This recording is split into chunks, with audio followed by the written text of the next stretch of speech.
বাসান্তে 2 নং বাসান্তে।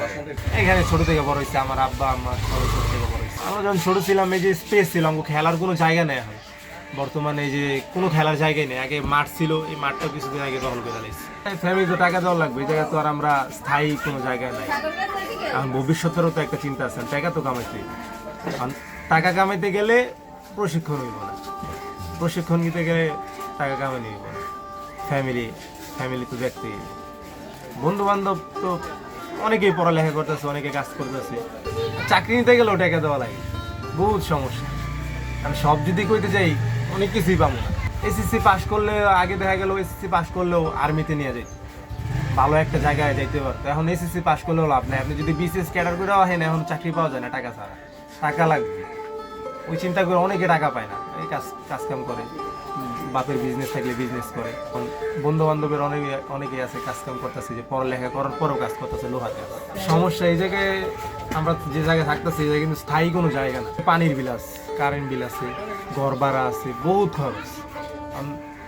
একজন পড়ালেখা করতেছে, বাপ মায় আর কয়দিন খাওয়াইবে, বড় হওয়ার পরে তো কাজ কাম করাই লাগবে। কারণ চাকরি নিতে গেলে চাকরি পাইতেছে না, তখন ওই যে বাধ্যতামূলক অন্য কাজ করা লাগে।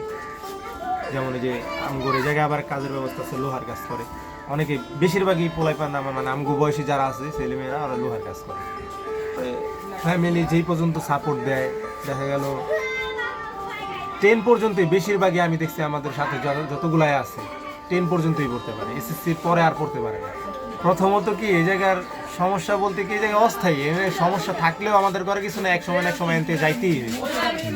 কাজের অনেক সমস্যা আছে, যারা এই যে আমাদের বয়সী যারা পড়াশোনা সাইডে দিয়ে কাজ করতেছে, যেই কাজ করতেছে নিম্নমানের বেতন অনেক কম, 300 থেকে 350, সর্বোচ্চ গেলে 450 টাকা হাজিরা দেয়, মানে পার ডে, প্রত্যেক দিন 450 টাকা।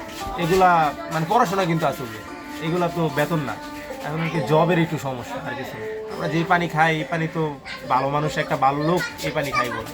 এই জায়গায় পানি আছে, ভালো লোক এই পানি খাইব না, কোথায় খাইতে হয়। পানির অনেক সমস্যা, আর পানি টাকা দিয়ে কিনা খাওয়া লাগবে, আরও অনেক সমস্যাই আছে।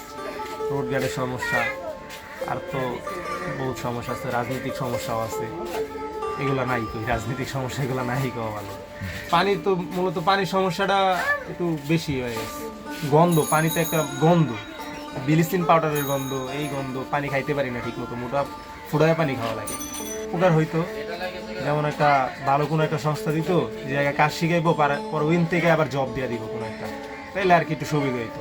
অনেক বেকার পোলাপান আছে যারা বৈশা রয়েছে, ভালো কোনো চাকরি পায় না, ওই জায়গায় ট্রেনিং নিল, পরে একটা জবও দিয়ে দিল, এটাও হইতো। ওইরকম কোনো সমস্যা দেখি না, বাচ্চাদের ঠিক মতো যত্ন করতেছে। আর কি এগুলো দিন না দিন খাইতো, সমস্যা এই বাচ্চাদের কোনো সমস্যা না। আর কি যখন একটা বয়স হয়ে যায়, প্রাপ্তবয়স্ক, যখন আর কি কাজ কাম করা লাগবে বা ফ্যামিলি হাল ধরা লাগবে, পড়াশোনা তো চালাই যায়।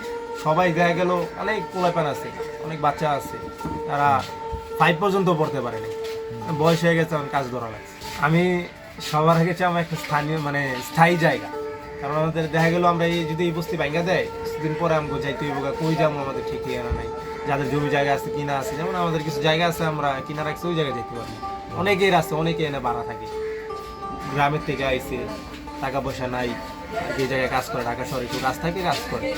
একটা স্থায়ী জায়গা লাগে প্রথম। ওই যে কালশি কিছুদিন আগে ভাঙ্গা দিচ্ছে আমার ওই পাশে আর কি, কালশি কয় নাম, স্থায়ী জায়গা দিচ্ছে। এই জায়গা দেওয়ার কথা ছিল বিআরপি, জনা অনেক আগে ভাঙ্গা দিছিল আর কি, পুনর্বাসন দেওয়ার কথা ছিল, দেয় নাই। এখন আগে সবার প্রথম লাগবে আর কি স্থায়ী জায়গা দেওয়া লাগে।